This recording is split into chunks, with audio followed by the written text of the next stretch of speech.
Olá, bom dia. É um grande prazer recebê-los no 4º seminário sobre durabilidade das estruturas de concreto, aqui do nosso querido Instituto Brasileiro do Concreto.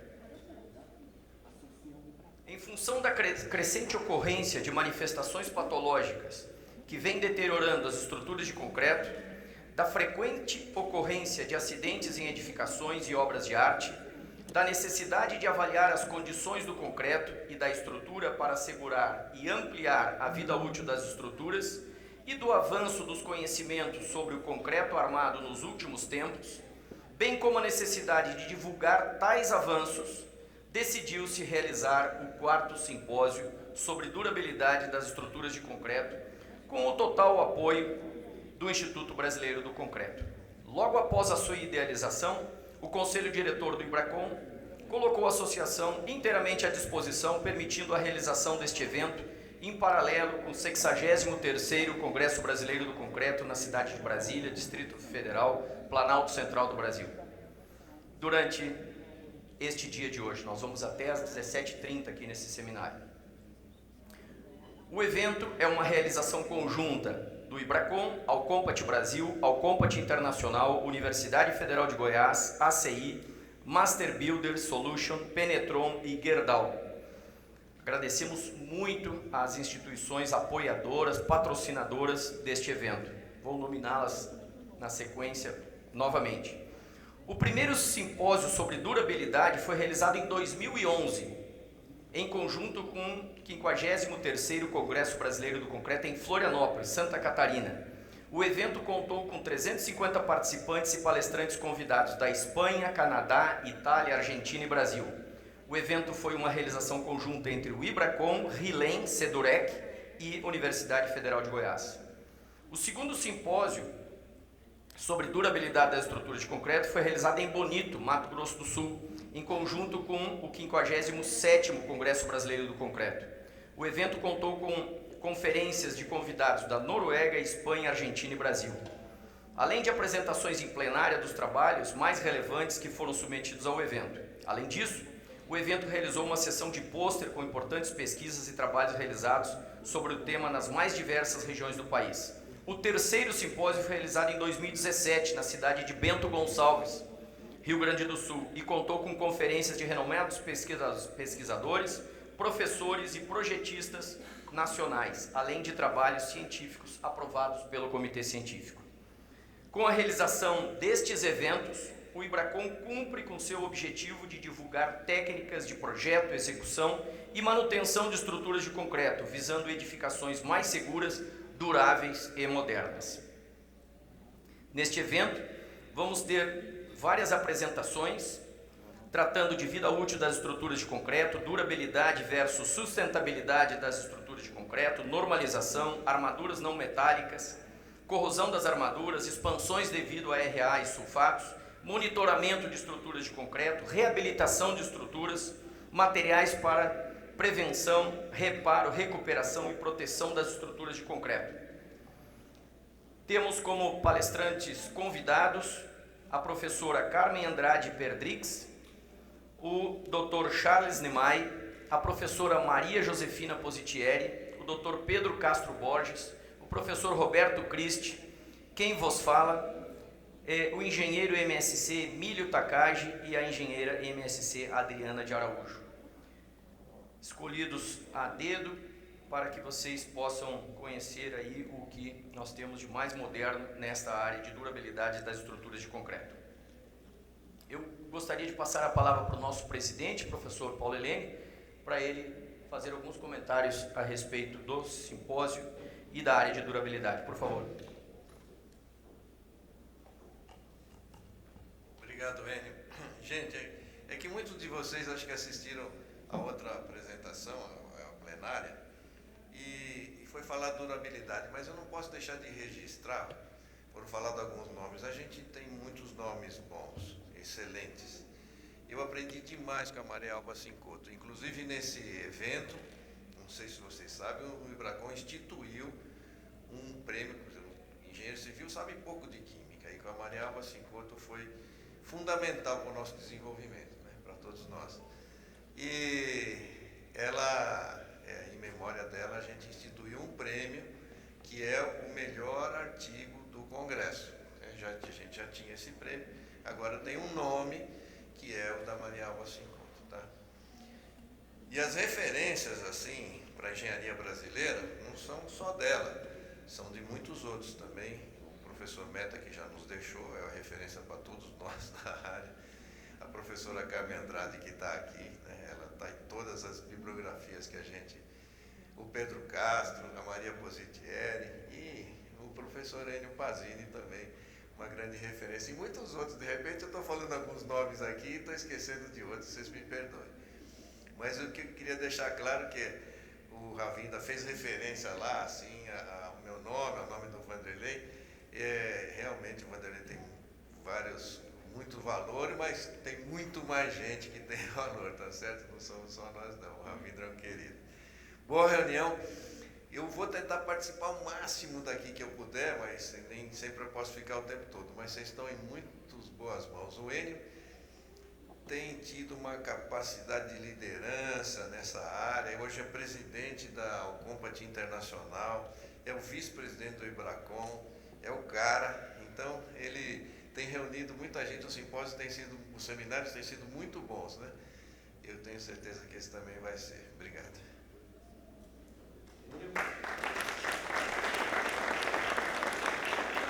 Obrigado, presidente, pelas carinhosas palavras.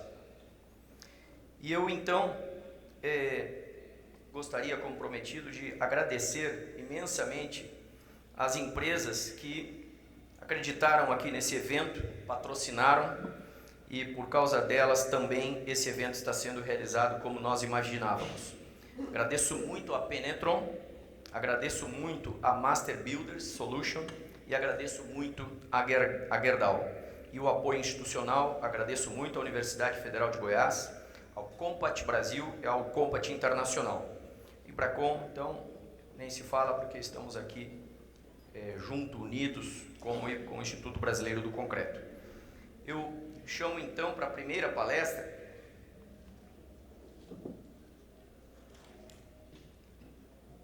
o Dr. Pedro Castro Borges, que além de amigo do Ibracon, além de diretor-geral da Alcompat Internacional, vai nos brindar com uma palestra denominada Prevenção dos Efeitos dos Câmbios Climáticos sobre a Infraestrutura Ibero-Americana, Prevece Network. O professor Pedro Castro é muito conhecido da gente aqui no Ibracon, já teve muitas vezes conosco, também em congressos da Alcompat Brasil, Alcompat Internacional. É um grande prazer a gente contar com a presença dele aqui nesse evento. Muito obrigado, Dr. Pedro Castro, pela presença que muito nos honra. Por favor, o espaço é seu.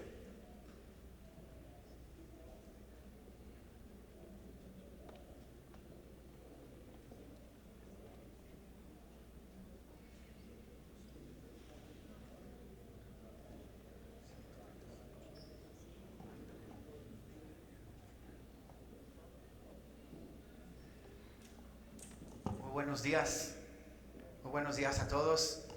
Me da muchísimo gusto estar de nuevo con todos ustedes, particularmente estar en persona. Hemos pasado todos una etapa muy compleja y creo que ha sido fascinante reencontrarnos en todos los sentidos.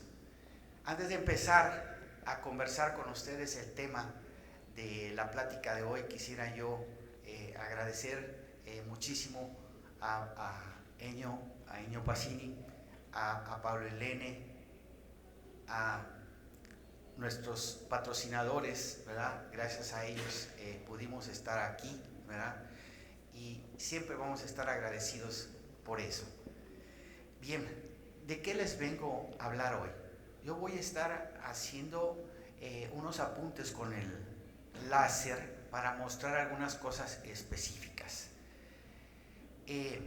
Esta red sobre prevención de los efectos del cambio climático sobre la infraestructura en Iberoamérica era algo que nosotros veníamos conversando desde algunos años, aunque no le habíamos puesto nombre. Tiene varios antecedentes desde hace más de 30 años que explicaré brevemente. Pero antes de pasar de diapositiva, ustedes van a ver lo que es el logo de la red. Aquí lo tenemos, ¿verdad? Donde están los objetivos de desarrollo sostenible que mostró Ravindra en su presentación. En el círculo interno nosotros vemos los logotipos de los 4 objetivos en los que la red, esta red en particular, está enfatizada. Y estos objetivos tienen que ver específicamente, ¿verdad?, con la industria de la construcción, con las acciones por el clima, con las ciudades sostenibles, etcétera, ¿verdad? Y dentro de tenemos aquí el mundo con Latinoamérica. Es un esfuerzo de muchos que ya habíamos estado desde hace muchos años, pero también es un esfuerzo de muchos jóvenes que se están adicionando al proyecto. Mientras yo voy explicando de qué trata, habrá diapositivas que yo voy a comentar porque entiendo que de repente atrás no se puede, ni yo mismo veo acá algunas letras, mas yo iré mostrando e iré describiendo. Tengo que apuntar hacia acá. Todo comenzó en los 90s. En los 90s, en un esfuerzo que lideró la profesora Oladis Troconis, empezó la primera red que fue auspiciada por el Programa de Ciencia y Tecnología para el Desarrollo, el CITED, de donde salió el Manual de Inspección, Evaluación y Diagnóstico de Corrosión en Estructuras de Hormigón Armado. Después, continuó, 4 años después, continuó con el apoyo del CITED también, la red Rehabilitar, Reparación, Refuerzo y Protección de Estructuras de Hormigón. Esta red estuvo conducida, el coordinador internacional fue el profesor Pablo Elene, que también duró 4 años, pero tuvo extensiones, y ahí es donde empezaron a montarse entre unas y otras las redes. Trato de hablar, divagare, pero si alguien me puede interrumpir después si no entiende. Muito obrigado.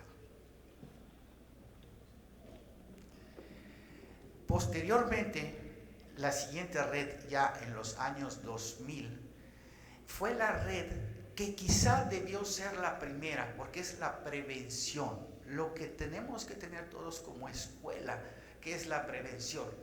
Más lamentablemente todos ustedes y yo sabemos que aún estamos en pañales para la prevención. Así que teníamos que empezar por abordar lo urgente, la inspección, luego la reparación. Bueno, ahora estamos con el tema de la prevención. Esta tercera red, coordinada por su servidor, tuvo un apoyo de la Colaboración Interamericana de Materiales. Como resultado, nos formamos en varios grupos que estuvimos muy integrados y seguimos trabajando posteriormente, ¿verdad? Hasta que hace muy poco tiempo decidimos constituirnos en otra red. Varios comentábamos, oye, ¿por qué no hacemos esto? Pero no habíamos retomado la idea de constituirnos en una nueva red. ¿Por qué? Bueno, recientemente nada con la pandemia, no habían fondos por ningún lado.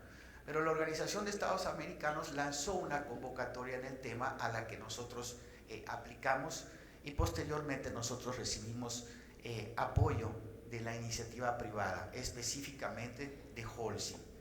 Entonces, así es como sale la red, cuyo acrónimo es PREVECCHI, ¿verdad? Y voy a mencionar brevemente a los pesquisadores de dónde vienen, ¿verdad? En México tenemos a Alejandro Durán, tenemos a Alejandro Durán, a Iván Escalante, Andrés Torres como codelegados, su servidor en la coordinación internacional. También tenemos a Holcim, que es nuestro patrocinador. Disculpen que yo intento regresar aquí. Es nuestro patrocinador cuyo jefe es José Alfredo Rodríguez y el de investigación es Carlos Juárez. Tenemos en Brasil como delegado al profesor Paulo Helene y como codelegada a la profesora Eliana Monteiro.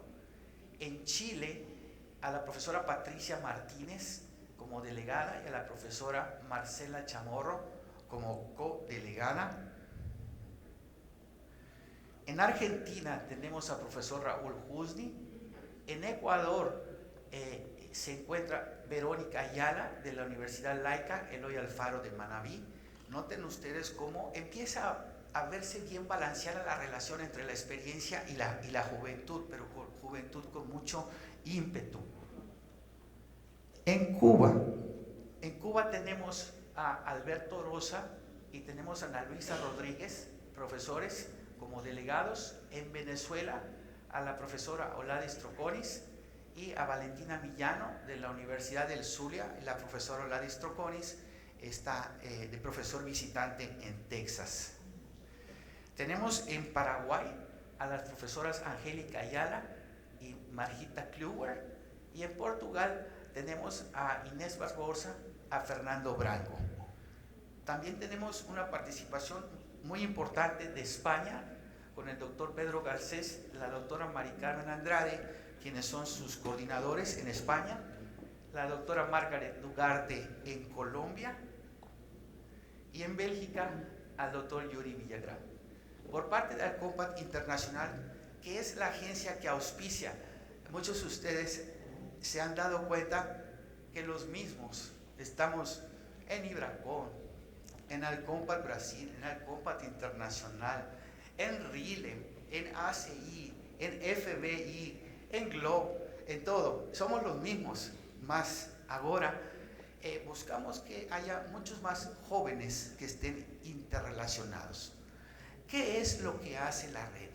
La red no está haciendo únicamente un libro, está haciendo un libro. Vamos a hablar un poco de él e incluso vamos a ver parte de uno de los capítulos ya escritos.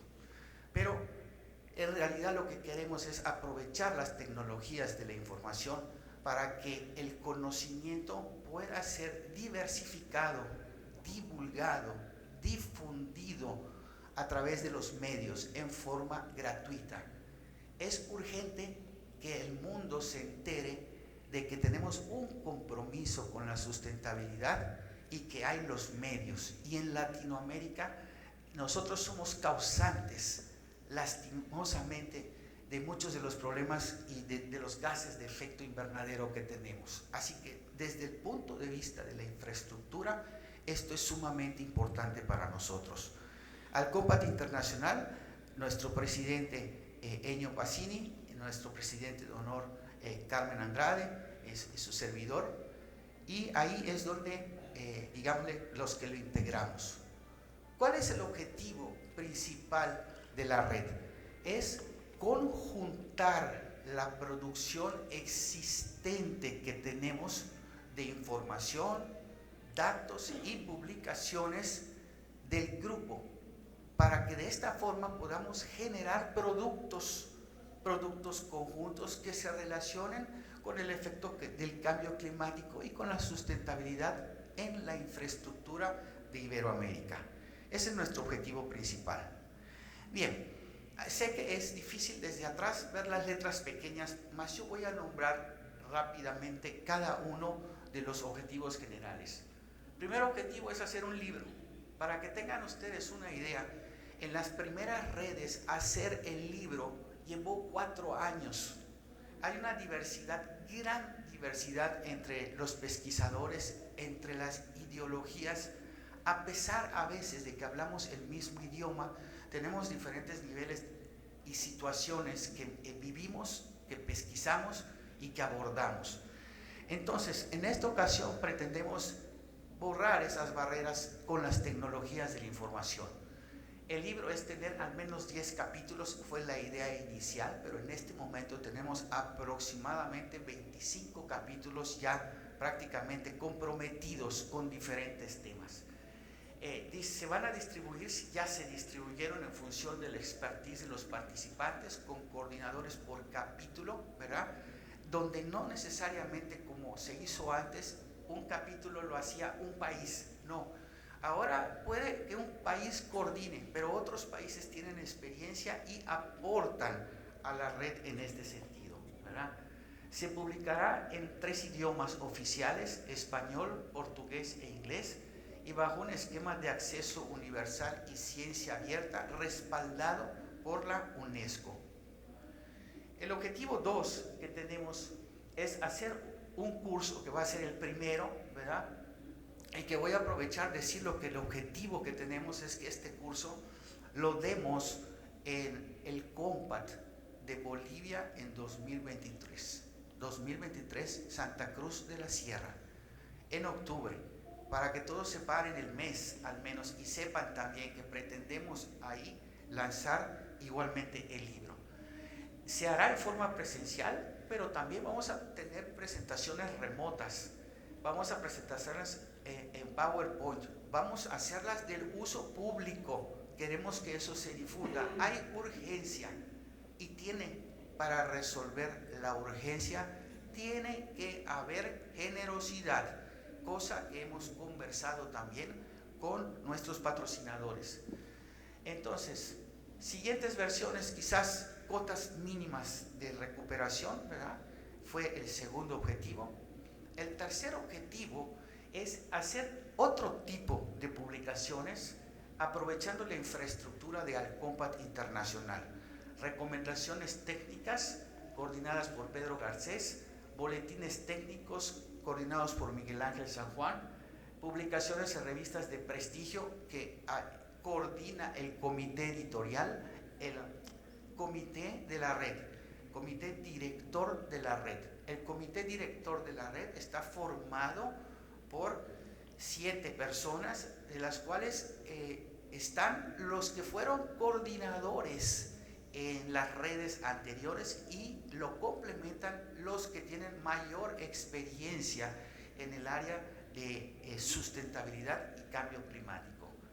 Entonces, siempre van a ser el cobijo de Alcompat y de acceso universal de la ciencia. Bien, para que tengan una idea, y solo los comento, no se preocupen en leer, ¿verdad? Serán 2 recomendaciones técnicas, lo que tenemos en cuestión: 5 boletines de noticias, un boletín técnico, 2 artículos en la revista Alcompat, un artículo en revista indexada. Para cada uno hay ya sus coordinadores naturales, que son los directores de esas directorías de Alcompat Internacional.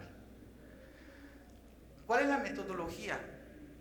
Nos estamos ciñendo a una metodología que plantea en sentido genérico la Organización de Estados Americanos. Entonces, para eso tenemos la suerte de estar acostumbrados a trabajar en redes y que cumplamos algunos requisitos, y los cumplimos totalmente, que es tener balanceada la juventud con la experiencia para la generación del relevo, y también equidad de género, que fue muy difícil la equidad de género, porque en nuestra área, como ustedes saben, el 80% son damas, ¿verdad? Entonces esa parte es, todavía nos falta un poco cuidarla. El problema lo tenía en buscar caballeros, pero no habían suficientes para ello. Está el comité directivo que mencioné hace un momento, ¿verdad? En tema del libro, ¿verdad? Se identificaron ya los temas y se han hecho ya talleres, ¿verdad? Aunque en algunos dice se realizará, ya se hicieron estos talleres.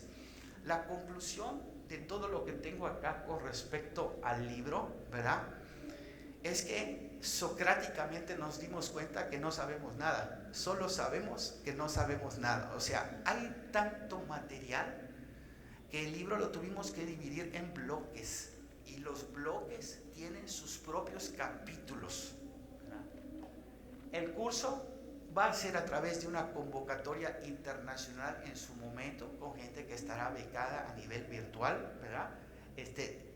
Para posterior al primero, porque en el primero va a ser gratuito para todos. O sea que si van al COMPAT van a poder asistir gratuitamente al curso. Y bueno, hay ideas de que a través de ciertos fondos podamos, de ser posible, conseguir apoyos, aunque sean pequeños, para la gente. En el tema de las publicaciones, ¿verdad?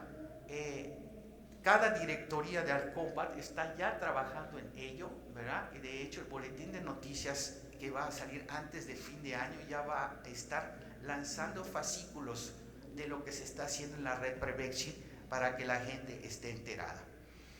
Aquí está yo lo que les comentaba del libro, los bloques. Es difícil que yo ahora pueda mencionarles los capítulos, pero fíjense, vamos a tener un bloque sobre lo que hay y lo que se debe saber. De aquí hay bastante material y hay alrededor de 3 o 4 capítulos ya. El bloque 2, estrategias para prevención del efecto del cambio climático. De este bloque hay ya 6 capítulos encaminados. Del bloque 3, elementos de diseño de infraestructura para prevención del cambio climático. Este tiene 5. Bloque 4, gestión de riesgos. Este tiene 4. Bloque 5, análisis de ciclo de vida, infraestructura. Este tiene 2. El bloque 6, casos de éxito en infraestructura de Iberoamérica. Este empezó con 1, ahora tiene 4. Y muy probablemente otros van a estar teniendo la oportunidad, porque por increíble que parezca, las experiencias son diferentes y entre todas ellas se complementan. De este bloque 6 es de donde yo les voy a mostrar los avances de uno de los capítulos que tenemos en el libro. Bloque 7, economía circular y cambio climático.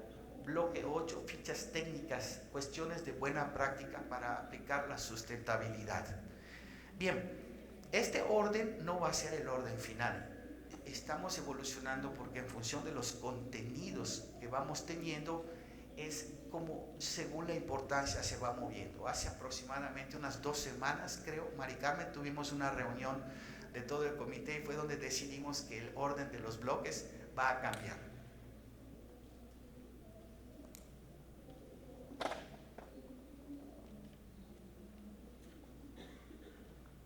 Ahora sí, vamos al ejemplo. En el bloque 6, que se llama Casos de éxito de infraestructura en Iberoamérica, está el capítulo 6.2. Este es uno de los que yo tengo, ¿verdad? De los que yo he hecho durante muchos años y que ahora haré un resumen para ello. Y para esto también he de decir que cada capítulo tiene un formato en el que tiene que presentar el autor.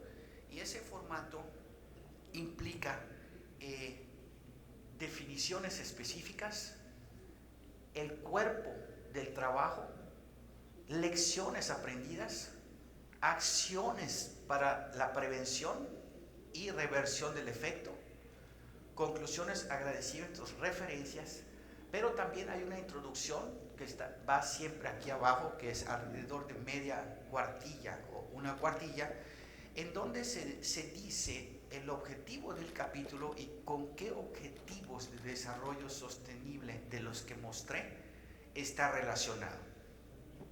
Entonces, ahora sí, entrando en materia, en el cuerpo, ¿verdad? La idea aquí era dar las definiciones que tienen que ver con este capítulo, demostrar la presencia de cambio climático en el norte de Yucatán con un análisis de los factores meteorológicos, el efecto del cambio meteorológico de este punto en los resultados químicos y electroquímicos de probetas de concreto que han estado expuestas al ambiente por cerca de 30 años.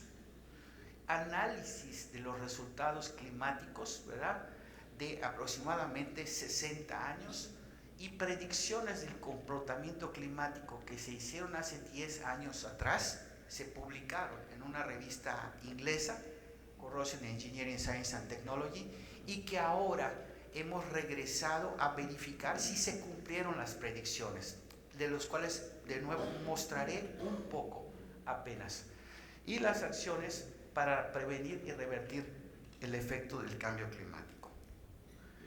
Entonces, en este trabajo han estado involucrados y sin ellos no hubiésemos podido hacerlo. Son diferentes generaciones de estudiantes que ahora algunos de ellos ya son profesores: Gerardo Pino Herrera, Alexia Susaya, Mercedes Balancán, José Manuel Mendoza.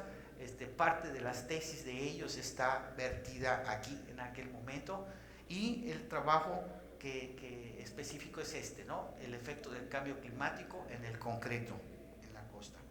Y vamos a empezar por decir lo siguiente. Hace poco menos de 30 años mi cronómetro marca 20 y me dieron 35. Voy a seguir. Entonces los objetivos primarios hace 20 años prácticamente eran dos: encontrar el umbral de cloruros para iniciar corrosión en el concreto y desarrollar modelos de vida de servicio basado en perfiles de cloruro de especímenes de concreto expuestos a un ambiente marino natural durante largo tiempo. Entonces, nosotros hicimos eso, pero ¿qué pasó en el camino? En el camino encontramos cosas muy raras, extrañas. Ahora voy a mostrar un poco de ellas. Eran estas probetas cuya caracterización fue publicada en su momento en estos journals, ¿verdad? Que fueron expuestas por estos más cercanos a 25, 30 años, a 50, 100 y 780 metros del mar. Y empezamos a medirlos. Y entonces empezamos a ver cosas, ¿verdad? Aquí la muestro porque los de aquí arriba están reforzados y los de aquí no, porque estos son para los cloruros, ¿verdad? Y la forma era de obtener los perfiles de cloruros era según la ASTM 1152 que en aquel momento teníamos disponible. Entonces yo muestro aquí una primera cosa que veíamos en los perfiles interesante, ¿verdad? Era que al principio nosotros veíamos que perfiles casi planos, ¿ok? Según la calidad del concreto. Esto era lo esperable. O sea, el concreto de mayor calidad hacia el concreto de menor calidad y más cloruros. Estábamos contentos hasta ahí. Y seguimos midiendo, pero el ambiente empezó a hacer cosas extrañas. Y esas cosas extrañas se reflejaban aquí, ¿verdad?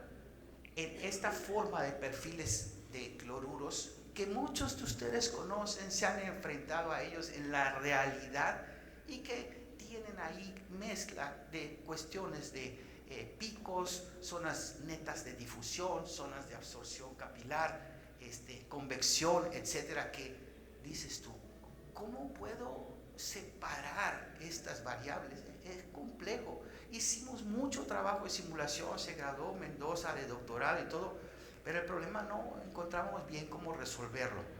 Así que nos fuimos a ver qué decía el panel intergubernamental de cambio climático. Entonces, el panel intergubernamental mostraba, en principio, en el ambiente, ¿verdad?, que había, según la cercanía al mar, ¿verdad?, nosotros teníamos aquí, ¿verdad?, las concentraciones de cloruros que sí mostraban un comportamiento ligeramente cíclico que iba volviéndose más cíclico conforme tú estabas más cerca del mar. Inclusive vean estos picos de aquí, que son los lugares donde hay de-icing salts, ¿verdad?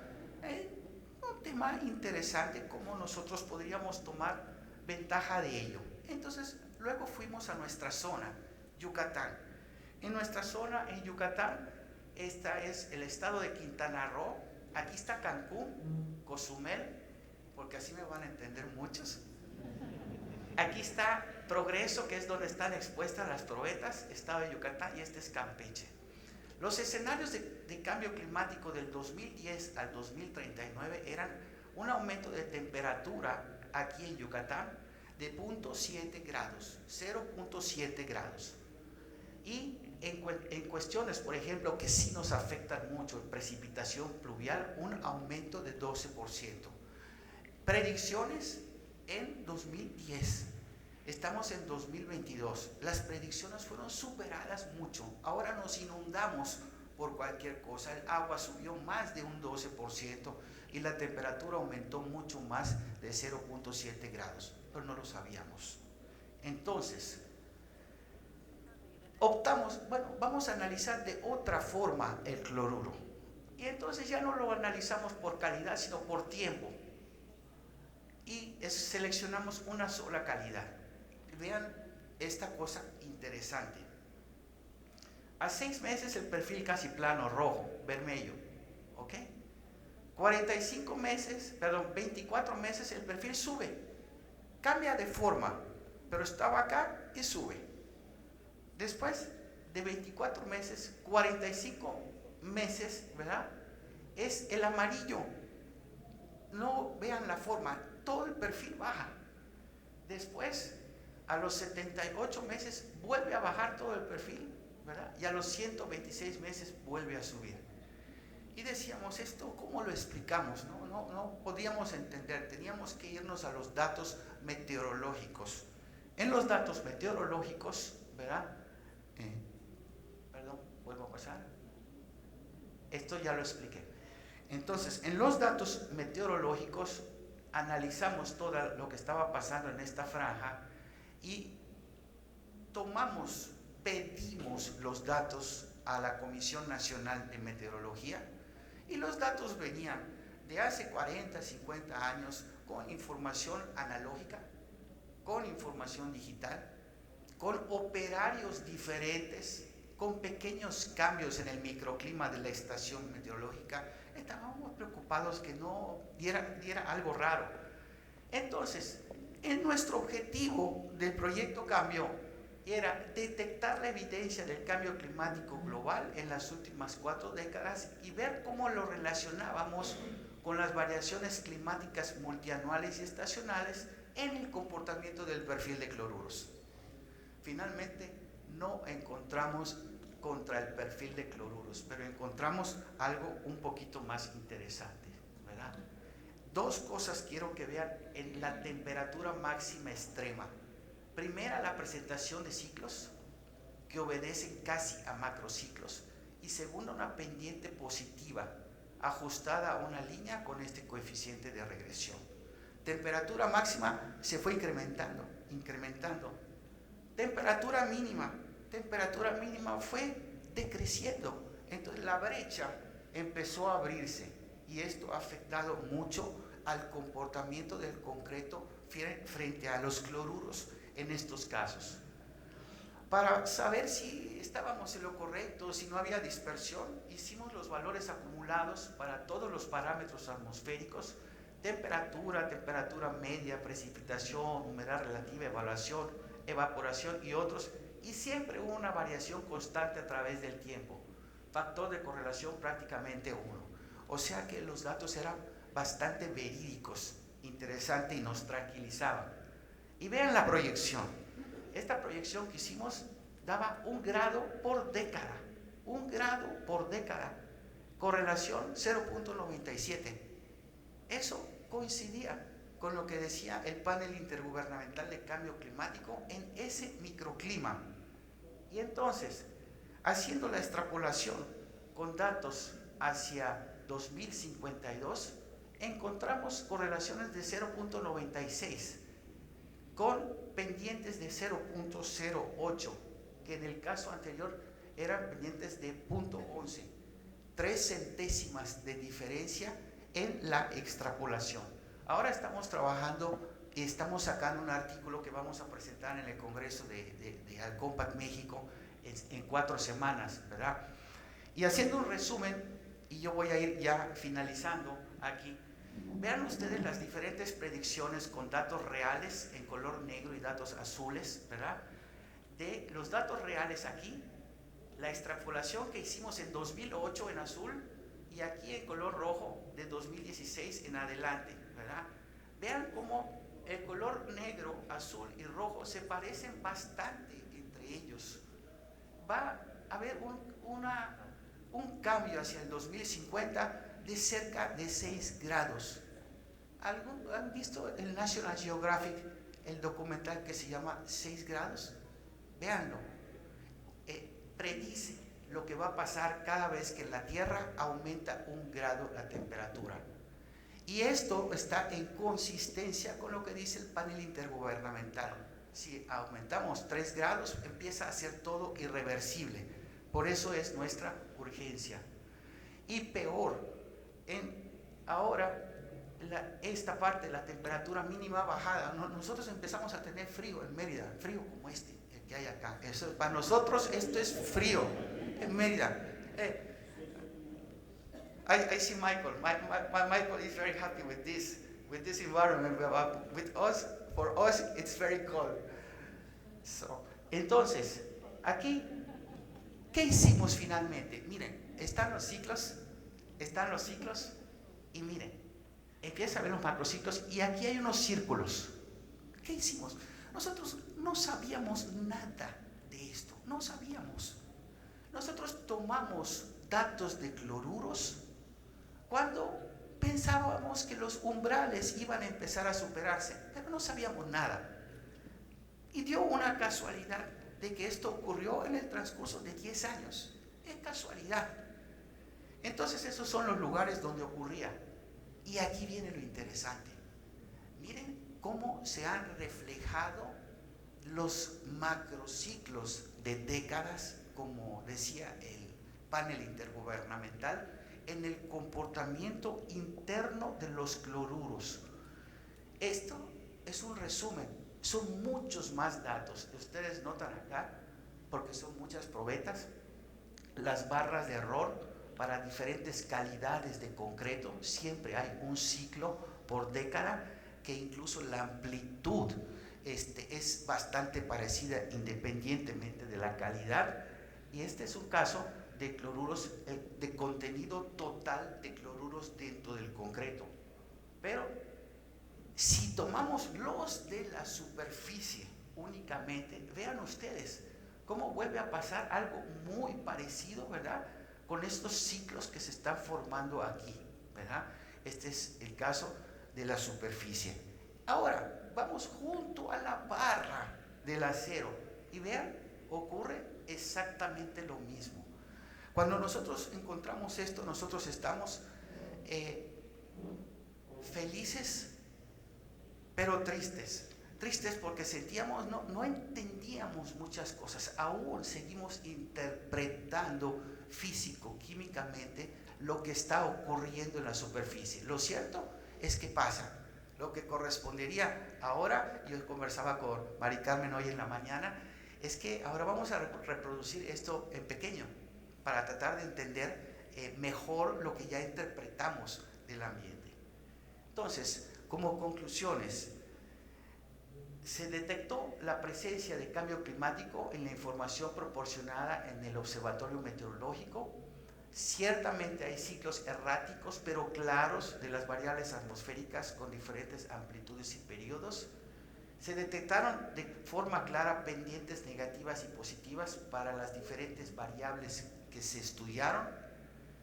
Un tratamiento simple de la información confirmó las predicciones del cambio climático para ese microclima y bueno, con la información obtenida fue consistente a pesar de los cambios de los equipos de medición, operadores, interfaces entre lo analógico y digital, pandemia, etc. Trabajo a futuro.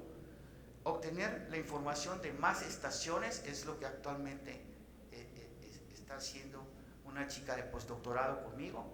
Planear y obtener más información en otras estaciones de cloruros, que también lo estamos haciendo para ver la tendencia y tener más datos de otras partes nacionales e internacionales. Encontrar esa correlación entre datos atmosféricos y cloruros, ahora aplicando modelos más sofisticados, y establecer la colaboración que ya la tenemos, pero ahora estamos enfocándonos a este tema. Y la red Prevexi nos está dando esa oportunidad, porque es una lluvia de ideas. Todo el mundo tiene lo mismo, le pasan cosas que no entendía y ahora estamos conjuntando para ver esta parte. Y marcando 35 minutos mi cronómetro, muchísimas gracias por su paciencia.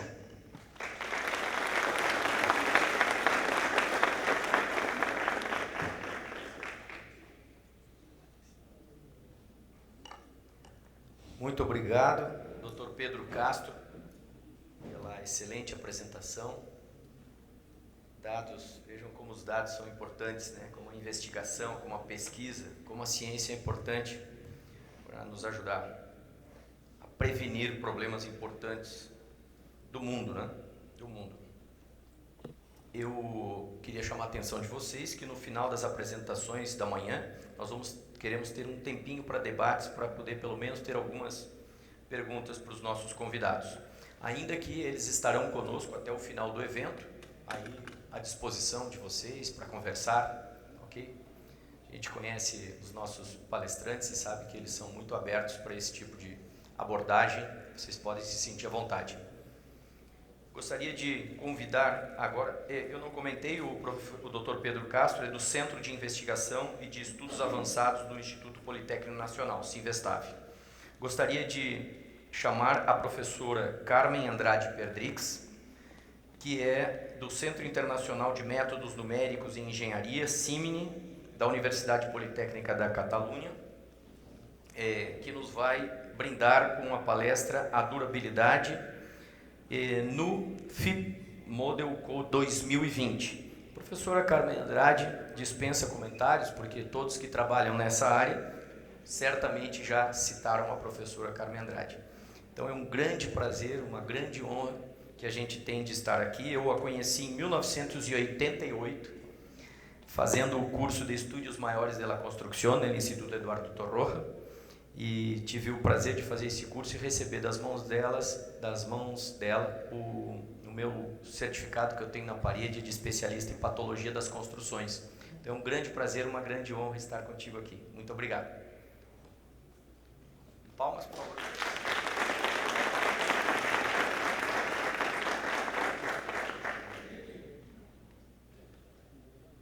Bom dia a todos. Eu sí que teño o placer de estar aquí. Vou tratar de falar no portuñol, que xa saben que a miña familia é de Galicia e, por tanto, é un dos idiomas que é conocido, pero o galego é un pouquiño máis parecido ao español que o portuñol. O primeiro é agradecer aos organizadores a invitación, en especial na empresa Gerdau, que ha patrocinado este evento, moito tamén a Paulo Helene o interés de que eu este aquí, e a profesor Pacini, que ha feito todo o posible o imposible por resolver todos os problemas, e por tanto estou moi feliz de estar aquí unha vez máis en Ibracon con todos os colegas brasileiros. Vou a presentar este tema das novedades que o Model Code 2020, aunque todavía no está publicado, pero ten varias melloras ou varios avances que é interesante compartir. Parte do grupo que estamos no FIB na parte de durabilidade, estamos tamén na comisión do CEN, do Comité Europeo de Normalización. E, por tanto, os avances han sido paralelos. E vou presentar tamén no novo Eurocódigo o capítulo de durabilidade, como ha introducido as mismas avances, que con respecto á vida útil ten algún cambio que creo que é de interés. O primeiro é a organización no Model Code e tamén no Eurocódigo se separa a parte de durabilidade en dos partes. Una que é os modelos, a parte dos modelos de vida útil, e no outro capítulo están todas as propiedades dos materiales. Para a parte mecánica é fácil de entender, é a curva tensión-deformación do concreto do ASO, e, por tanto, se dan todas as características básicas dos materiais. Pero noutros capítulos está como se calcula o efecto, o momento cortante e todas as outras. Aquí o mesmo, se separan as propiedades, como veremos, que ten que ver con a carbonatación, os cloretos e con todos os outros tipos de efectos e de ataques, e se separa de la parte dos modelos. Hemos seguido o mismo patrón que temos para a parte mecánica. se tratan todos os tipos de ataques, se introducen no código modelo todos os tipos de ataques. Xa veremos que os modelos al final con o tempo só se aplican no caso da corrosión das armaduras. Nosotros non temos modelos validados e aceptados, pero está a parte dos ataques físicos, os ataques químicos, biológicos e a parte da corrosión. E unha novedad é que se categorizan, se ponen en 4 grandes bloques os tipos de modelos que se van a tratar, de tal manera que tendría que haber unha correlación de resultados cuando aplicamos un método ou un modelo. Aquí se chaman os niveles de aproximación, que os levels of approximation, que queren decir niveles de sofisticación, e se ponen en paralelo de tal manera que sempre o resultado debería ser parecido. O máis conservador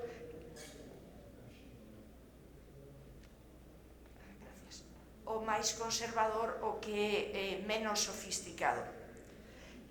Tenemos os niveles de diseño, tenemos o método prescriptivo, que é o que hai nos códigos actuales, e despois os métodos de desempeño.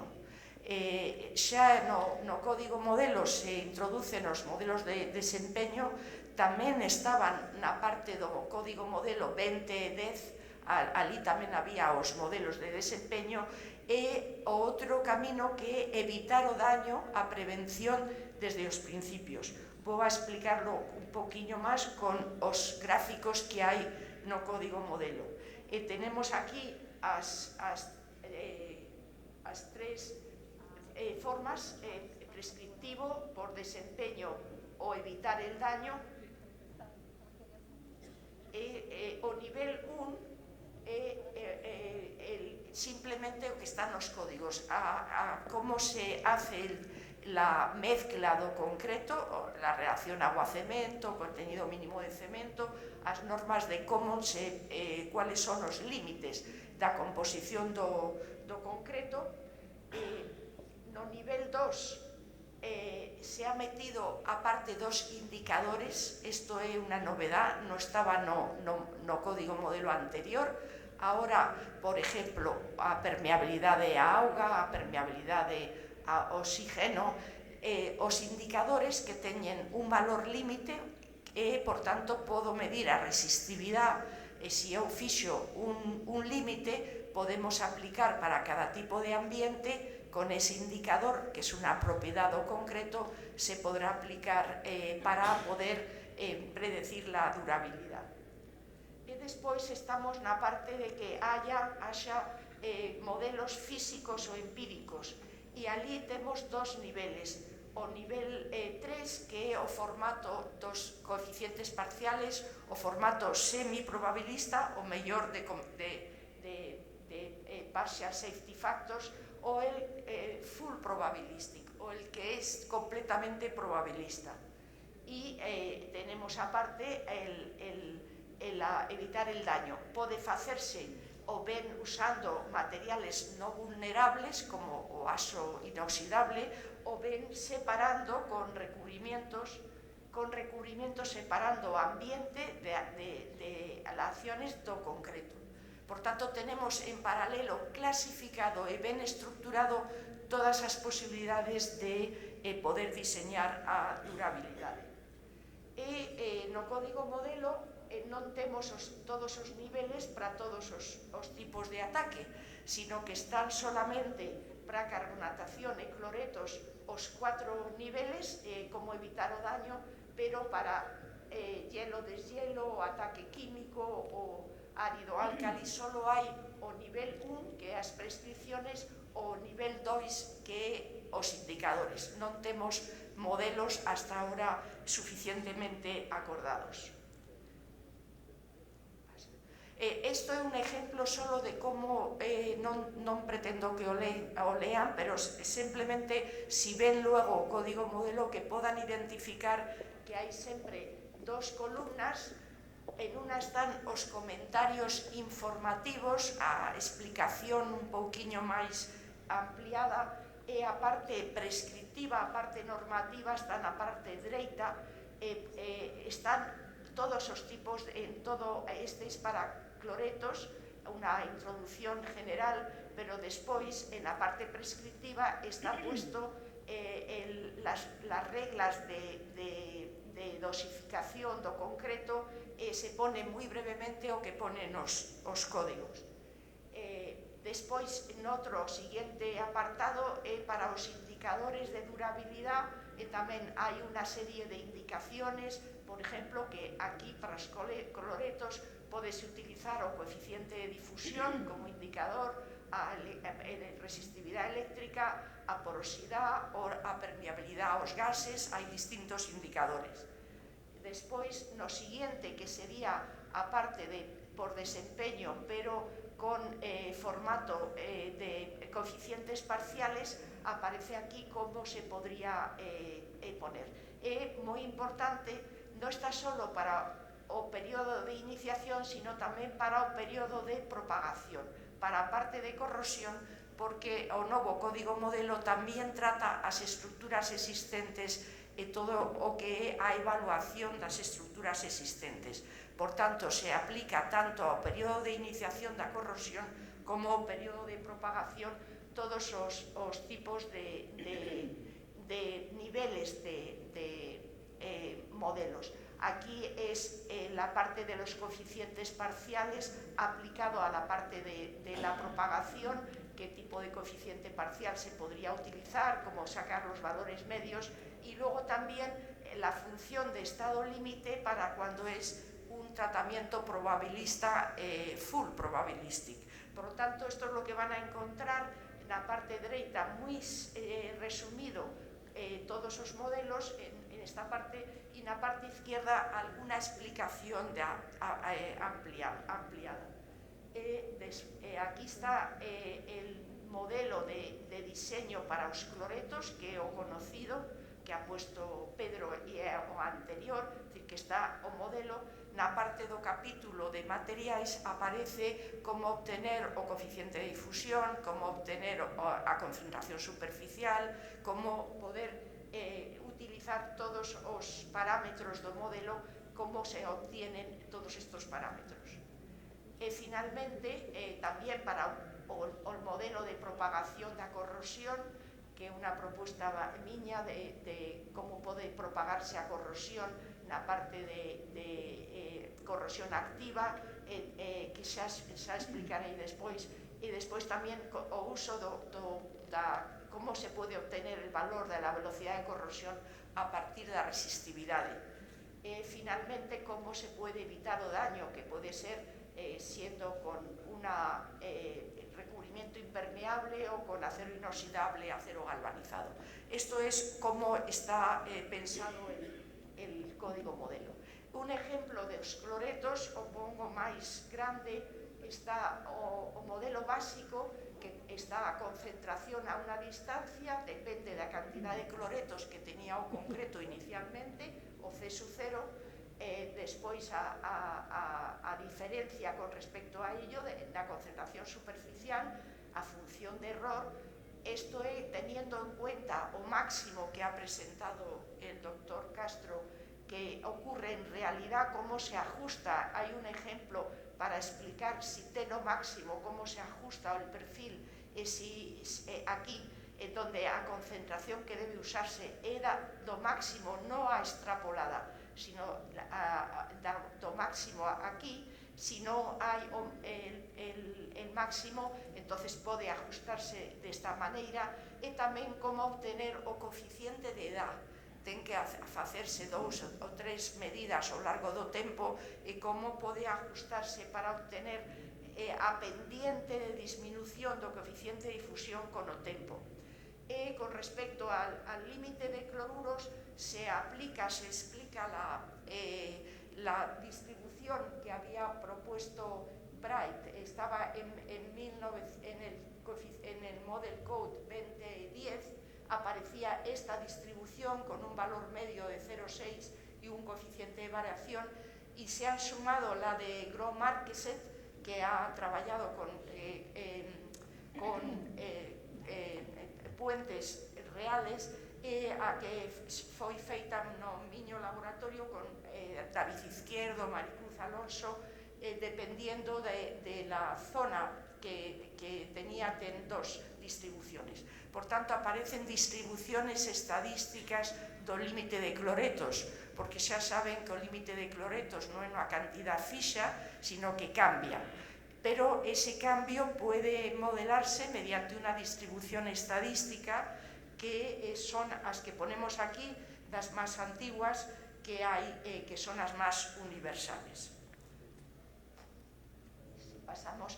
Vamos a hablar ahora de outro concepto que se ha introducido que é moi importante para o caso da carbonatación, que o estado límite de deterioro. Empezou chamándose estado límite de corrosión, se ha generalizado, se ha chamado estado condition limit state, estado límite de la condición o estado límite de deterioro, porque pode aplicarse de forma general. Aquí este es un gráfico que aparece no proyecto Duracred, donde tuve a sorte de encontrar ao profesor Faber ali no proyecto Duracred, e aquí se planteaba distintos estados límites pensando na corrosión. Un estado límite é o inicio da despasivación, pero pode haber outros estados límites e o asunto é tener a función de estado límite. Se eu teño a función de estado límite definida matemáticamente, eu podo calcular para ese estado límite si conozco a velocidade de corrosión. E, por tanto, aquí discutíamos si habría que tener un estado límite, porque a detección do instante de despasivación non é posible a menos que se tenga sensores. E teniendo sensores non sempre é fácil de detectar a despasivación. Por tanto, cuando detectamos a despasivación xa hai unha cierta cantidad da barra que está corroída. E canto é a corrosión que podemos aceptar na barra para decir que se acabou a vida útil? Pois o que se decidió, isto foi no Eurocódigo, nas reuniones do Eurocódigo, pero que é exactamente igual aceptado en el Model Code. Hasta ahora pensábamos que a vida útil se acababa no primer instante de despasivación, pero si non podemos detectar, como facemos? Pois se ha aceptado que vamos a aceptar un nuevo límite, estado límite, que é cando hai un pouquiño de corrosión. E se ha aceptado un valor convencional, nominal, que es, ahora veremos, de 50 micras de corrosión general.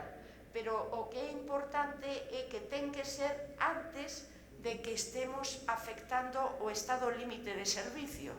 Ten que ser anterior, porque o estado límite de servicio é cando aparece unha fisura, cando temos unha fisura. Nese momento a estructura xa non está nas condiciones de diseño, pero cando hai despasivación sí estamos nas condiciones de diseño, porque todavía non hai ningún signo exterior. Por tanto, o novo estado límite acepta unha parte da propagación, pero con unha probabilidad de daño. Esta probabilidad non é fija, va a depender da velocidade de corrosión, que vaya a ser antes ou despois. Para o ataque localizado se ha definido en 500 micras de profundidade do pit, e para ataque localizado xa veremos que é 50 micras. Hai unha relación entre a corrosión generalizada e a localizada de 10 veces, e por tanto son 50 micras en carbonatación, 500 micras no ataque localizado. E este é o concepto que vai aparecer nunha parte da estrutura algunhas zonas que van a estar con algo de corrosión, e ese é el límite nominal, e estaría expresado aquí nestas figuras que antes de que aparezca a fisura na superficie. E aquí está para a carbonatación, o frente achegado hai unha pérdida de 50 micras no diámetro da barra e aproximadamente pode ser a un 10% de probabilidade de ataque, é aproximado. Todos son datos convencionales que foi por acordo, por consenso dos membros da comisión. E aquí está os datos que están na norma española en o anejo da velocidade de corrosión que se pode aplicar para cada tipo de ambiente, porque el límite cambia as 50 micras en función do tipo de ambiente. Aquí está tanto o tratamento determinista como o tratamento probabilista, depende da probabilidade do beta que pode ser aplicado. Esta é a tabla que se utilizou para obtener o valor medio e o valor de diseño para facer os cálculos.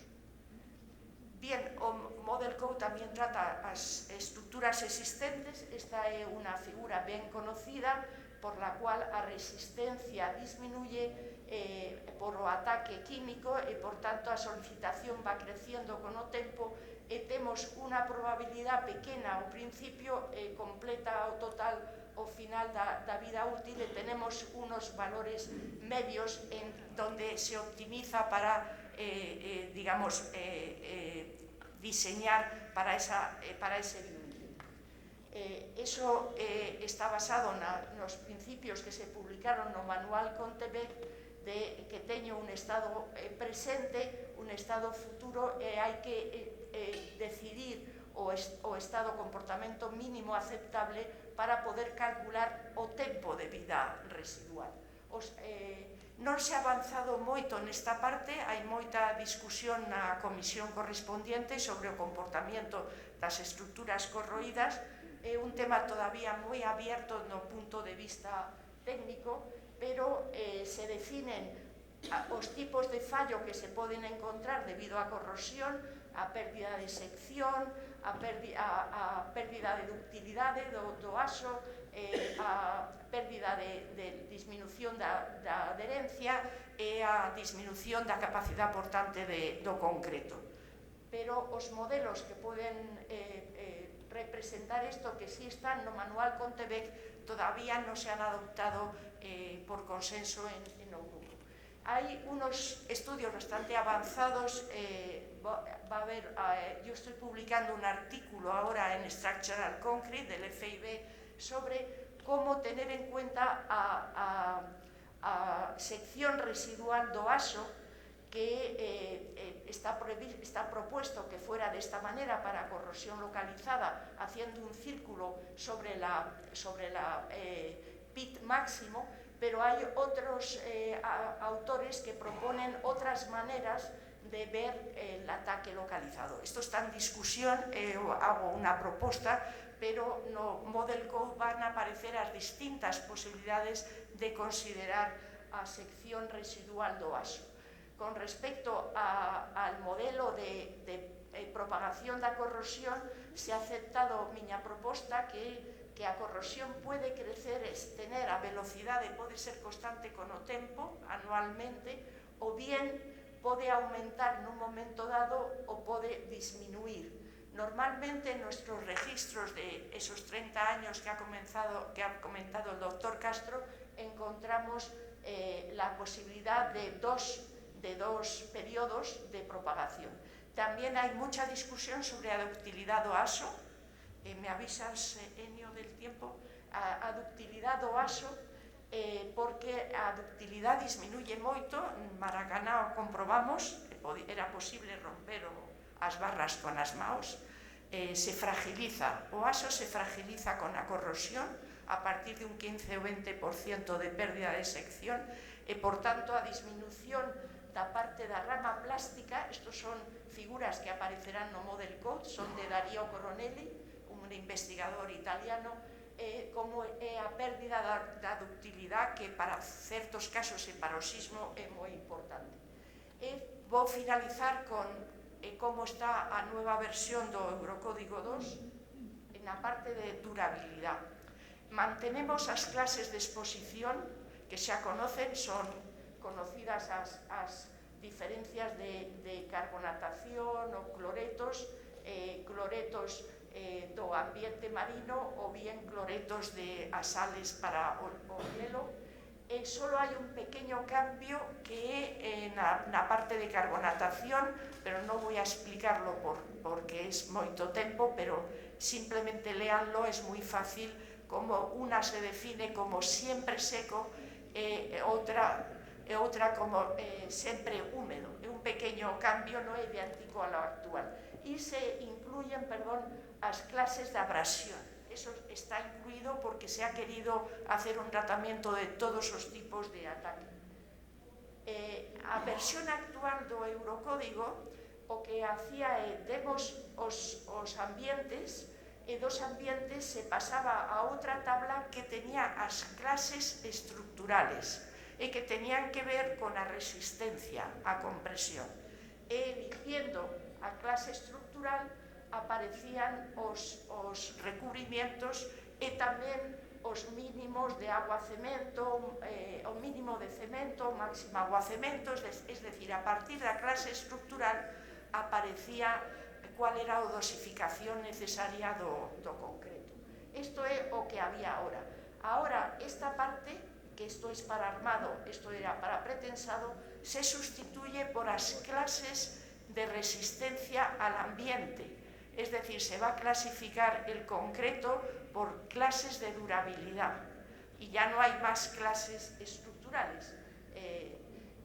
Esto es para que se viera mejor cómo funciona una vez que tenemos los ambientes elegida clase estructural, aparece o recubrimiento, por ejemplo, estas para S4 aparecen en la tabla a resistencia característica o bien agua-cemento contenido en cemento. Esos serán los límites. Ahora se va a sustituir por esta nueva versión de las clases de exposición o clase de resistencia al ambiente. Y se cambia el concepto de vida útil incorporando el periodo de propagación, como ya he explicado antes, aceptando un periodo de propagación de 50 micras o de 500 micras según el tipo de ataque. Esto es muy importante en carbonatación, porque en carbonatación estas micras se pueden alcanzar en los ambientes en 45 o 35 años. Perdón. Por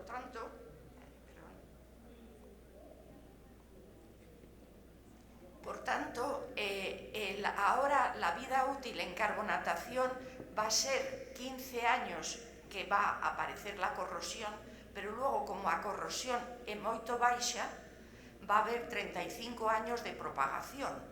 E, por tanto, a calidade do concreto pode ser menor que a teórica, porque non vamos a ter corrosión importante nese período de propagación.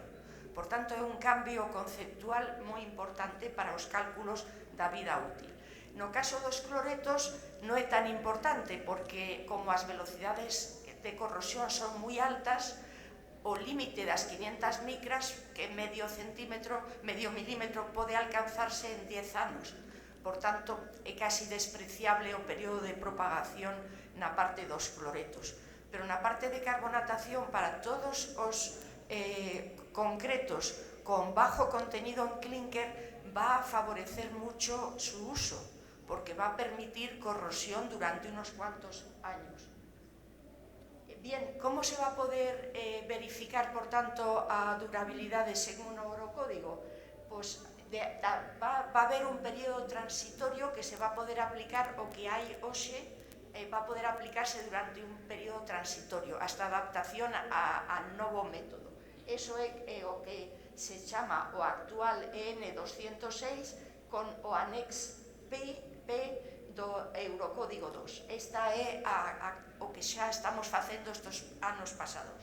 Pero a nova maneira se va a chamar EN 206/100, é a parte que vai ter toda a parte de durabilidade e que se pode verificar por la composición do concreto ou por ensayos, por desempeño, o que é sempre o sueño que decíamos todos, vamos a hacerlo por desempeño. E va a poder haber ensayos de carbonatación o ensayos de cloretos. De aí van a obtenerse las composiciones donde o punto crítico é que va a ser diferente dependendo do tipo de cemento, porque xa nos han explicado que os cloretos, esta mañana o profesor Guetu ha explicado que os concretos que poden ser bons para os cloretos poden ser malos ou non ter a mesma calidade para a carbonatación. Por tanto, o tipo de cemento vai ser crítico. E aquí hai unha discusión grande con Cemburó, porque ao principio non quería ter diferencias por o tipo de cemento, pero todos os membros do comité han estado, menos el, a favor de distinguir o tipo de cemento. Por tanto, va a haber o tipo de cemento e a dosificación con separación, e a equivalencia con o ensayo. Entonces, esta é a definición da Exposure Resistance Class, ERC, que é un pouco complicada. Voy a comentarla, pero muy rápidamente, porque despois voy a poner un esquema. A definición dice que se tiene en cuenta el valor del frente carbonatado aos 50 anos, el valor característico, por tanto, solo o 10% da estructura estaría afectado por o frente, es 10% o 7%, é un beta de 1,5, en condiciones de referencia, que isto é equivalente a clase de un interior. Despois hai que tener o factor para pasar ao exterior, isto é en condiciones de referencia, e que o característico valor se llama X por debido a exposure, y por tanto é un X, o acrónimo resistant class. El exposure resistant class se convierte en X resistant class y tiene a dimensión da carbonatación, da velocidad de carbonatación. E o mismo os cloretos, pero os cloretos con o coeficiente de difusión ten as dimensiones, cuidado, por 10 a menos 13 en la clasificación. Bien, ¿qué es lo que consigue, lo que se intenta decir? O objetivo do dono da estructura do proyectista é un comportamento, un desempeño al final da vida útil, os 50 anos. E, por tanto, desa definición se ten que definir cual é o resultado que eu teño que tener en edad corta, porque o concreteiro ten que demostrar a durabilidade a edad corta. Aquí hemos estado 2-3 anos discutiendo como facerlo. Isto ha sido o máis difícil. Los recubrimientos finalmente se han calculado para 50 a 100 años con un beta de 1,5 y los parámetros de entrada en todos los modeladores, hemos ido 4 modeladores, eran fijos, hemos utilizado los mismos. Y otros parámetros, si se utilizan otros parámetros, darían otros resultados. Y este es el resultado. Aparecen estas tablas donde aparecen las clases, aquí, clases de resistencia a de-icing salts o seawater, por tanto es XRDS, o clase de resistencia a carbonatación, XRC, puede ser 0,5, 1,5, 2, así hasta 10 para cloretos e 7 para carbonatación. O concreto está clasificado en una de estas, os recubrimientos sugeridos, porque cada país va a poder adaptar sus recubrimientos. Estas son las tablas y aquí están las definiciones. Estos son los números que tendrían que cumplir a corto plazo. También están en discusión ahora, pero este es el valor que tendría que dar en corto plazo, porque este es el número de la clasificación, de la clase de resistencia, y este es el valor de la velocidad de carbonatación que tendría que cumplir a corto plazo. Y este para cloretos teniendo en cuenta distintos factores de edad. Aquí también se ha hecho lo mismo para armadura inoxidable. Tenemos una tabla, se ha introducido armadura inoxidable, lo mismo, recubrimientos para las distintas clases y los distintos tipos de aso inoxidable. Este é o resumen, non sei se estou no tempo, pero he corrido o máximo que hemos falado. Hemos falado dos niveles de cálculo que se introducen en la durabilidad, en el código modelo, e como se organiza todos os métodos posibles. Despois, os cambios principales, que a definición do final da vida útil é con un nuevo estado límite, condition limit state, deterioration limit state, este tamén pode ser corrosion limit state. O modelo de propagación da corrosión se introduce completo e, por tanto, se incorpora todo o que é a vida útil, é aplicable a estruturas existentes. E despois, como se ha concretado no Eurocódigo. No Eurocódigo non aparecen os modelos. No Eurocódigo aparece el capítulo con a durabilidade e os recubrimientos e non aparecen los modelos. Los modelos no se quiere que se juegue con ellos como si fuera un game, computer game. Eso ten que estar en manos de especialistas, ten que poder reproducirse se utilizan los mismos valores de entrada que hemos utilizado nosotros. Pero sí que a filosofía está ahí, pero nos modelos se poden utilizar distintos tipos de modelo e Eurocódigo non recomienda ningún modelo específico. Eso todo. Moitas gracias por a atención.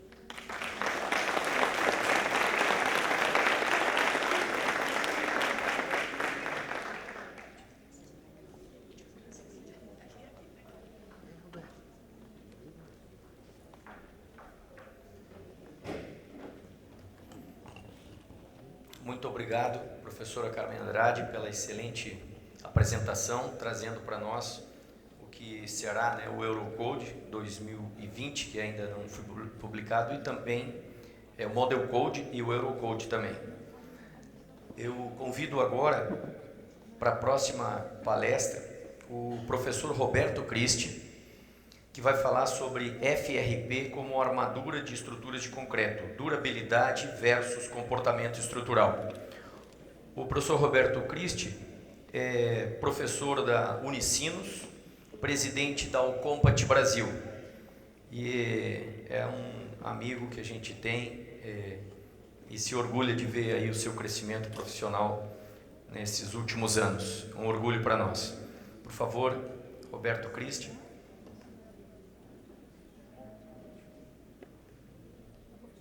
Bom dia a todos. Primeiramente, eu gostaria de agradecer ao professor Enio pelo convite. Para mim é uma honra estar aqui, depois desses dois grandes nomes aí da engenharia, né, falar um pouquinho para vocês sobre durabilidade. Eu vou falar então um pouco sobre esse material que alguns chamam de novo material, mas eu vou tentar explicar um pouco, não a história, né, a história de fato a gente não conhece, mas eu vou mostrar um pouco do que eu conheço, do que eu vivi já em outros países, conhecendo esse material em outros países também. Ok, primeiro, o que é, né, o FRP? O FRP, a sigla no caso é o Fiber Reinforced Polymer, né? Então existe o Glass Fiber Reinforced Polymer, Basalt Reinforced Polymer, a fibra de aramida, né?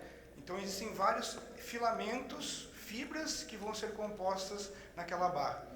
E nós podemos ter dentro dos reforços a fibra de vidro, de basalto, a aramida e de carbono. Perdão. E também podemos ter, nós temos também a resina. São 3 tipos de resinas que são incorporadas nesse material. Ou é a epóxi, a resina epóxi, ou a resina poliéster, ou a éster vinílica. Cada uma com as suas propriedades, cada uma dando alguma característica específica ao produto. Tá? Então, não tem limitação quanto ao uso desses materiais, né? Seja ele compostos ou individuais. Eu posso fazer uma barra apenas com um reforço, um tipo de fibra, obviamente usando uma resina apenas, não vou misturar 2 resinas, mas eu posso fazer uma mescla entre as fibras, entre os tipos de reforço. E aí sim ter uma nova barra com uma característica específica. Por que falar desse material, né, na seção de durabilidade? Bom, um dos grandes problemas que a gente enfrenta no concreto é o quê? Corrosão das armaduras. Bom, se a corrosão da armadura é o nosso problema, essa barra, que é uma barra polimérica, não sofre corrosão. Pô, então acabou o nosso problema de durabilidade nas estruturas? Não.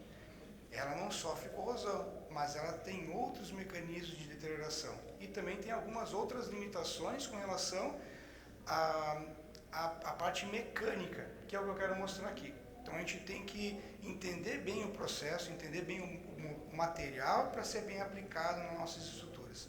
Tá? Comercialmente ela é fornecida em barras, né, em rolos. Ela é possível sim ser enrolada, então é muito leve, enfim, ela tem memória, depois que eu enrolei, eu abro, ela volta a ser numa condição plana. Obviamente, dependendo do diâmetro da barra, eu não consigo enrolar ela, eu vou ter que transformar a produção dela em barra reta, né, como mostra a figura.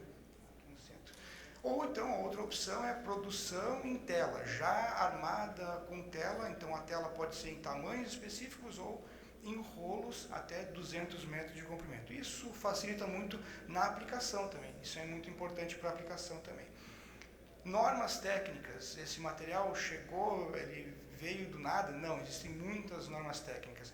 Inclusive faz pouco tempo que a ACI 440, ela se transformou não mais num código e sim numa standard, é uma norma hoje. Então, nós temos uma norma de dimensionamento de estruturas utilizando esse reforço, né, que está aí, está disponível. Temos norma canadense, nós temos uma FIB Model Code falando sobre esse reforço. E aí eu, obviamente, não trouxe todas. Tem japonesa, tem russa, tem americana, então a americana já acabei falando, né? Então tem muitos países que trazem e já têm essas normativas estabelecidas. E eu trouxe o que a gente desenvolveu aqui no Brasil, foi ano passado, a gente finalizou a prática recomendada do IBRACON, ABS, onde a gente ficou aí desde 2019 até o ano de 2001, a gente ficou produzindo esse material. Onde esse material a gente vai ter os procedimentos para dimensionamento de estruturas e também a parte de classificação das barras para ser utilizados como um elemento estrutural. Tá? E nós temos hoje implantado no Brasil 2 comissões de norma. Tá? Até fica o convite, depois no final da apresentação tem o meu contato, se vocês quiserem entrar em contato, eu quero participar, me manda um oi ali assim que a gente já encaminha. Essa aqui não é a parte final, né, mas a gente vai ter 2 normas, uma voltada para material, especificação, caracterização do material, que está sendo coordenada pela professora Nádia, no CE 193. E nós temos a outra parte que é de projeto de estruturas, coordenada pelo Daniel Cardoso, sendo coordenada no Comitê Técnico CB 02-129-026. Eu não decoro esses números aí todos, né? Mas aí estão as comissões abertas e estão aí é possível todo mundo participar e discutir sobre isso. Falar um pouquinho agora aqui da história que eu conheço. Eu fui procurar esse material, conhecer esse material na Rússia. Dizem que é um dos precursores, que inventaram. Aí fica aquela briga, o americano dizendo que inventou, o russo dizendo que inventou. Quem inventou, não sei. Eu conheço a história dos russos porque fui lá e participei e vi um pouco. Essa professora, a Stepanova, ela é uma das precursoras do desenvolvimento e pesquisa desse material na Rússia. E eu trouxe o livro que ela escreveu em 1964, ou seja, em 1964 tinha livro. Ela conta em 1940 já tinha-se utilização desse material. Então, assim, é muito utilizado já esse material em outros países, como a Alemanha, os Estados Unidos, o Canadá, né? Então é muito utilizado. No Brasil também já é utilizado. Já foi utilizado, está sendo cada vez mais utilizado esse material. E aí, então é importante nós aqui assim estarmos discutindo isso. Bom, é um material que não corrói, mas quais são os meios de degradação desse material? O que eu tenho que me preocupar? Onde eu tenho que me preocupar? Como eu vou balizar o meu projeto? Né? Então nós temos normas técnicas já que estão elaboradas para isso, buscando essa visão. Quais são os mecanismos de deterioração que esse material possui? Um, é claro, não possui corrosão. Tem vários, eu poderia criar aqui o pós e contras, né, desse material. Ele não corrói, ele é leve, né, porém eu tenho algumas limitações. Os defeitos de deterioração que essa barra possui são relacionados com o efeito da água, o contato com a água. Eu vou explicar cada um deles rapidamente. O efeito com a água, a questão da alcalinidade, o concreto é alcalino. Nós estamos falando, quando se fala de barras reforçadas com fibra de vidro, o vidro degrada no ambiente alcalino. Então a gente tem que cuidar com isso. Mas ok, então quer dizer que vai degradar? Pô, o concreto é alcalino. Né? A gente vai explicar, eu vou explicar, conversar um pouquinho mais sobre isso. Tem a questão do efeito dos raios ultravioleta. Os raios ultravioleta também podem degradar a matriz polimérica. Né? Então vai degradar a minha barra em si. Então eu tenho questões relacionadas à produção, armazenamento, transporte da barra. E não só depois de aplicado. Antes de aplicar, eu também tenho que ter alguns cuidados com relação a isso. E um efeito muito importante que é a temperatura. Né? Quando o meu reforço está submetido a um incêndio, por exemplo, como é que se comporta essa estrutura? O meu reforço é polimérico. Então eu tenho que ter um cuidado com isso também. A gente está fazendo vários estudos lá na universidade relacionados a isso e eu vou mostrar um pouco. Questão da água. O porquê a água vai afetar? A água, basicamente, a barra, o polímero em contato com a água, e aí tem que ficar claro, né? É um contato com a água. Eu tenho que ter um contato mais efetivo com a água.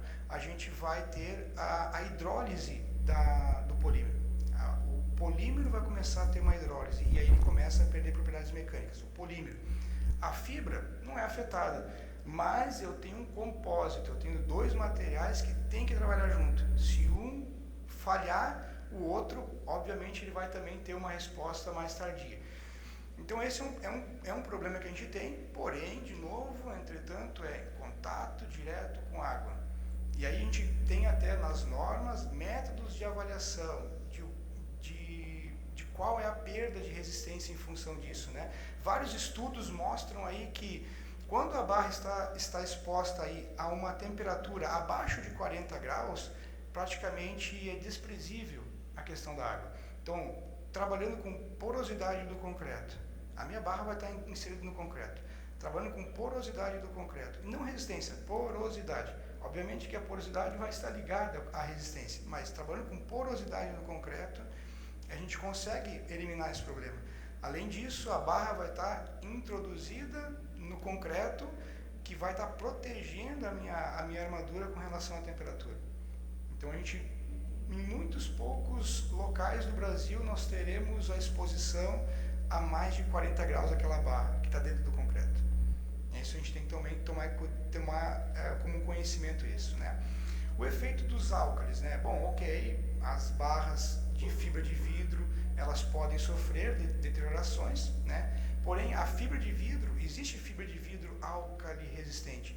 As barras de GFRP, então, são fabricadas com as fibras álcali resistentes? Não, elas são fabricadas com fibra normal.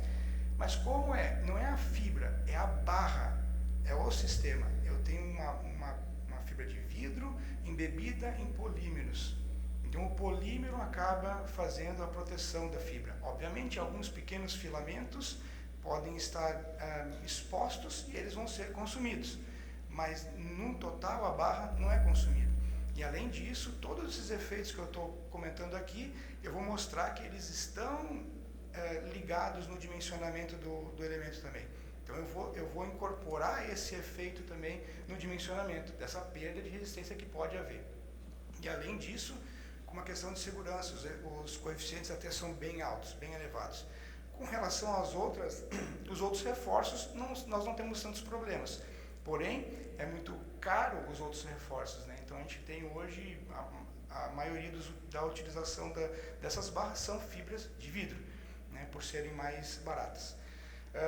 Com relação ao raio ultravioleta, né, a exposição ao raio ultravioleta vai fazer com que a interação entre os átomos sejam prejudicadas. E a gente vai ter uma prejudicação do polímero de novo. Novamente, o polímero é o meu ponto fraco nessa questão. Eu até não comentei com relação à água. das resinas epóxi, poliéster e éster vinílico. A mais utilizada é a epóxi. Por quê? Porque é um polímero mais reforçado, tem uma propriedade mecânica muito melhor. Porém, a éster vinílica, ela tem uma baixa permeabilidade, uma permeabilidade bem menor. Então, na questão em contato com a água, a éster vinílica pode ser melhor que a poliéster, que a epóxi. Porém, não vai ter as mesmas propriedades mecânicas. Então, o produto, a barra, o reforço que eu quero utilizar é para que situação? Eu posso escolher a resina específica e a mais adequada para o meu projeto. Esse também é um ponto importante. E com relação a altas temperaturas, né? É um polímero. O polímero, a gente tem temperatura vítrea do polímero. A temperatura vítrea nada mais é a temperatura em que o material começa a perder as propriedades mecânicas. Se tem normativas, né, a nossa prática recomendada e várias outras normas internacionais falam que a temperatura vítrea é fixada em 100 graus. Ou seja, vai acontecer sim a perda de resistência numa temperatura um pouquinho menor do que a temperatura vítrea. Então quer dizer que a minha barra não pode ficar exposta a 100 graus. E o aço a gente considera lá 500, 450, 500 graus. Na verdade, sim, é isso, vai acontecer essa perda de resistência. Porém, a minha barra novamente vai estar introduzida em um concreto. E a gente vai pensar, ok, o concreto vai proteger a temperatura, porque o concreto ele tem a função de ser um isolante térmico, ou seja, a temperatura dificilmente vai chegar, ela leva mais tempo para propagar e chegar na posição da barra. Ok, obviamente outros efeitos podem acontecer, spalling acontece, né? O lascamento do concreto quando ele é submetido a alta temperatura. Então, se o concreto que está protegendo caiu, ele expõe a barra. Então, tem vários outros efeitos, mas esse efeito também acontece no reforço metálico, né? A mesma situação. Quando a gente pensa, então, em barra, a posição das nossas barras, vejam que eu estou relacionando também a cobrimento da minha barra. Nós não precisamos ter um cobrimento tão grande porque o material não corrói. Eu não tenho os mesmos efeitos de deterioração que nós temos com aço. Porém, devido à temperatura, eu tenho que introduzir a minha barra numa posição maior e assim um cobrimento maior. Então a gente também tem que levar essa consideração. Nós na universidade estamos fazendo vários estudos relacionados a isso, tentar buscar entender, buscar melhorar as propriedades e as características da resina para poder verificar qual a melhor solução, qual é a temperatura limite de exposição da barra para que a gente tenha com segurança uma estrutura quando submetida a uma alta temperatura e não ter a ruína daquela estrutura. Então aqui assim são ensaios onde a gente submete a barra numa múfula e a gente vai aquecer ela até várias temperaturas e vamos realizar um ensaio de tração e o módulo de elasticidade, a determinação do módulo de elasticidade. Então, aqui assim, gráficos preliminares que a gente tem e mostrando que de fato acontece. A barra, quando exposta a alta temperatura, ela vai perder resistência. Mas nós estamos falando de perdas de resistência de até 25% de perda de resistência quando exposta a uma temperatura aí de aproximadamente 300 graus. Normativas internacionais referem que ao ponto em que a temperatura na barra chegar próxima a 350 graus, se torna aí praticamente 50%, 50% a 80% da resistência da barra foi comprometida. Resistência à tração e módulo de elasticidade, que são os principais parâmetros que a gente utiliza para cálculo, né? Para elementos fletidos, por exemplo. Artigos internacionais mostram isso também, né? Mostrando o comportamento. Há sim a perda de resistência com o aumento da temperatura, né? Então é um caminho que já foi trilhado, existe de fato isso. Ok, só que a gente quer melhorar. Eu quero trazer o que eu posso proporcionar ao reforço no polímero para melhorar isso. Estamos trabalhando com nanotubo de carbono, né? Grafeno já existe também, alguns fabricantes aí no estado do Rio Grande do Sul colocando o grafeno na resina para verificar questões mecânicas.